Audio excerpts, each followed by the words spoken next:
Hello, welcome to the pool room. Here's another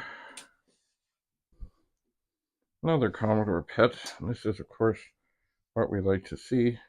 Mind you, I wish it had twice the memory, but this is the one that Commodore butchered at the factory to make expansion difficult, which I find annoying. It also doesn't have a keyboard in it at the moment.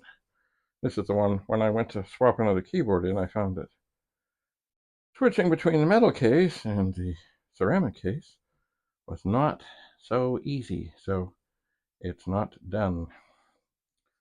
Anyway, I suspect this will be a handy machine to do things with. I still haven't decided. I've got more pets around, of course I do.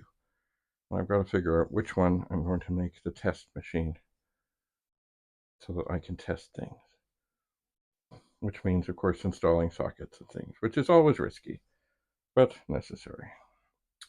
So I would type something on this, but I can't because I have no keyboard. So anyway, let me just turn on the light here for a second. What does this say? Oh yeah, this actually says it's a 4016.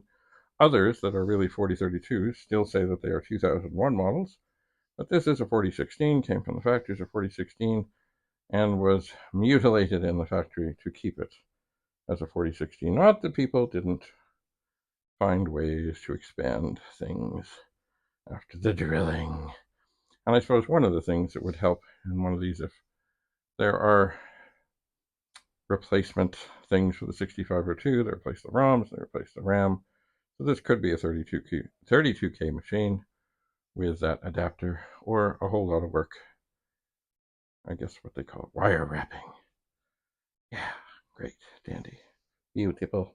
Anyway, thanks for coming to the pool room. We'll see you again as I continue to tidy and get more space here to get more things done. Bye for now.